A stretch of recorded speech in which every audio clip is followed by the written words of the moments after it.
Joachim Peiper. An infamous name that reverberates through the annals of World War II history, is infamous for a multitude of reasons.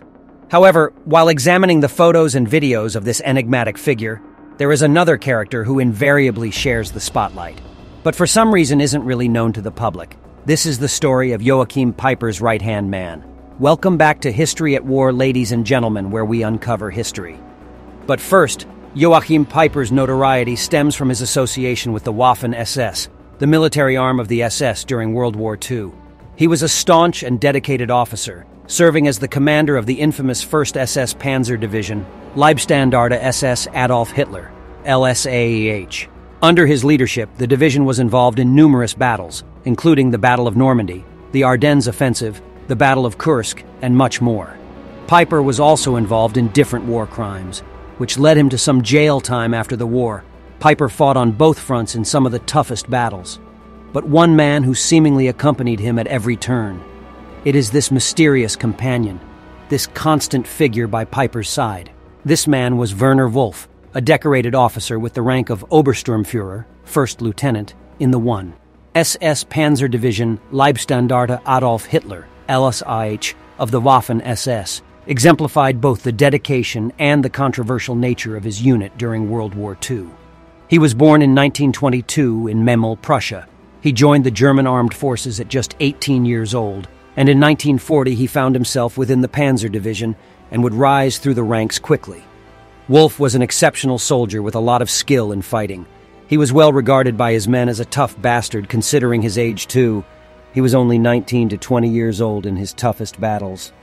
Wolff's remarkable courage and tactical acumen on the battlefield led to his being awarded the Knight's Cross of the Iron Cross, one of the highest recognitions for valor in the German military. He would also be awarded much more, such as the Tank Destruction Badge. These prestigious decorations were a testament to his commitment to his unit's mission and his ability to lead his men through the most challenging of circumstances.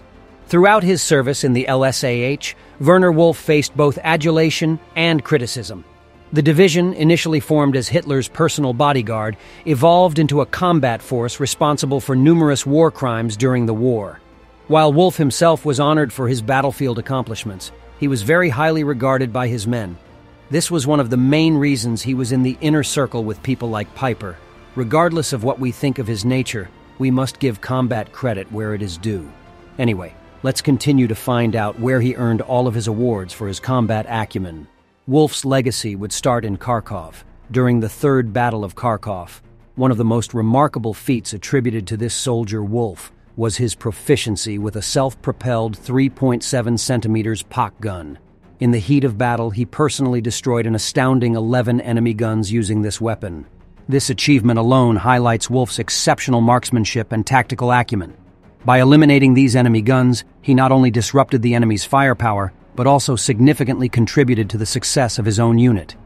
But that was not all. Wolff's prowess extended beyond gun destruction. He also turned his attention to dismantling numerous mortars, machine guns, MGs, and anti-tank rifles that threatened his comrades.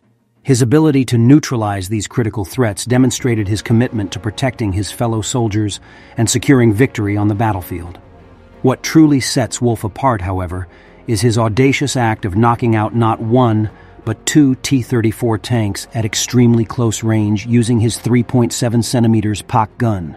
This remarkable achievement underscores his fearless demeanor and determination to confront even the most formidable enemy armor head-on. Wolff was awarded the Iron Cross First Class in March 1943 for his combat in Kharkov, but his combat skill did not end there. After the success at Kharkov, Wolff and his division with Peiper would be sent to Kursk, where his division and unit would be thrown into absolute hell. Wolff's next finest hour would come on the 12th of July, 1943, during the tumultuous Battle of Prokhorovka. As the Russians launched a ferocious attack against Hill 252.2, situated to the south of Prokhorovka, approximately 150 tanks, accompanied by mounted and follow-up infantry forces, bore down upon them. The situation was dire, as the enemy managed to break through the security line, suddenly appearing amidst the SPWs, self-propelled weapons, which had taken position on the reverse slope of the hill. The attackers unleashed a relentless barrage of gunfire, and amidst this maelstrom, The Panzer Grenadiers desperately defended themselves from whatever trenches and foxholes they could find. In the midst of this chaos and the intense enemy fire, Wolff emerged as a beacon of courage and determination. With remarkable composure under fire, Wolff's marksmanship skills, honed through countless battles, proved invaluable. He fearlessly engaged the advancing Russian tanks, using his 3.7 centimeters pack gun to devastating effect, targeting weak points in the enemy armor. Despite the overwhelming odds stacked against them, Wolff and his comrades held their ground with unwavering resolve. Their fierce resistance and Wolff's exceptional actions played a pivotal role in slowing the enemy's advance and buying precious time for their fellow soldiers to regroup and reinforce their positions. However, Wolff's response to this dire situation was nothing short of extraordinary. Faced with incredible energy and resolve, he made the bold decision to assume command of a company that had been left leaderless after its commander was killed. With unshakable determination, he swiftly took charge of the chaotic scene. Wolff's leadership shone brightly as he immediately set about organizing a formidable defensive front. He grouped up his grenadiers and available personnel. In the face of the enemy's relentless onslaught, he strategically deployed close combat anti-tank teams, showcasing his exceptional tactical acumen. His quick thinking and decisiveness in these critical moments were instrumental in preventing further chaos and instilling a sense of order among his beleaguered comrades. Moreover, amid the chaos of battle, Wolff managed to save his burning and exploding SPWs, self-propelled weapons, from certain destruction. The power of Wolff's personality transcended mere leadership. It became a force of nature that not only restored the fighting spirit of the utterly exhausted grenadiers, but also instilled in them a bitter and unshakable elan that the relentless hostile attack could not overcome. In the midst of the chaos of battle, he then personally engaged a T-34 tank in close combat. In this harrowing encounter, he skillfully knocked out the enemy tank, further cementing his reputation as a fearless and formidable warrior. But Wolff's valor did not end there. The tank commander got out of the burning tank and went for Wolff. Both were in a bitter man-to-man struggle amidst the battle, but he executed a daring feat by using his own dagger to kill the enemy's commanding general. By the evening of that fateful day, the entire enemy tank corps lay in ruins, and the old defensive line had been firmly re-established through the determined counterattack. After the fall of Kursk, he and his division were pulled out. He was in Italy in late 1943 with Peipers and the rest of LSA. After Italian forces surrendered to the Allies, the LSH was sent to Italy for 2 months to help disarm the Italian military and prevent them from attacking Germans. In September, they were ordered to disarm Italian garrisons in Alessandria and Asti, but soon after they were back on the Eastern Front, in November 1943, Wolff was shot through the thigh during an operation and was due to have the leg amputated. However, when the medical team arrived to take Wolff to be operated on, he drew his pistol and warned the orderly he was not losing his leg, even firing a warning shot into the ground. Wolff made a complete recovery. On returning from being wounded in April 1944, Wolff joined Peipers again and was given command of 7 Company SS Panzer Regiment 1 at Genk. He was 21 and was now an Obersturmführer. He would find the Allied landing in Normandy, Wolff and LSA to return to the Western Front. They began moving towards Caen on June 17th, but parts of the Panzer Regiment had to stay in Belgium waiting for new tanks. On June 28th, the 1st SS Panzer Regiment arrived at the front and immediately entered combat.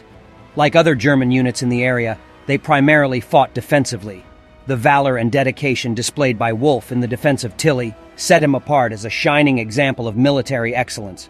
He meticulously orchestrated the defense of Tilly, making use of the town's natural terrain features and fortifications to maximum advantage, knocking out multiple tanks and more, and was awarded the Wehrmacht's Honor Roll clasp of the army as a result. After Normandy, Wolff was sent to Belgium here in Belgium. He married his wife, Helga, in 1944 at Knesselaar in Belgium. Soon after, Wolff returned to the Panzer Regiment to assume command of 1 company in February 1945 when he received his Ehrensblatt-Spange. He would take part in Germany's final Eastern Front offensive. Operation Spring Awakening, the offensive was launched by the Germans in great secrecy on the 6th of March 1945. The German attacks were centered in the Lake Balaton area. This area included some of the last oil reserves still available to the Germans. Operation Spring Awakening involved many German units withdrawn from the failed Ardennes offensive on the Western Front. The offensive commenced on March 6th, with the German 6th SS Panzer Army taking the lead. This vanguard force included renowned units such as the Leibstandarte SS Adolf Hitler Division, including Wolff, who was in command of the Panther tank. The first stages were going well, smashing into the Soviet lines. However, the battle got tough for the Germans. Massive Soviet defenses were now in full effect. Wolff and his men were in trouble. Heavy battles ensued. One critical hit landed which severely damaged the tank and gave Wolff a serious head injury. The unit quickly fell back and rushed Wolff to the medical station. After his critical hit to the head, Werner Wolff would end up passing away in hospital on the 19th of March, 1945. Wolff fought in the most brutal battles of the war and ended up dying just 2 months before the war ended, and just about 9 months after getting married.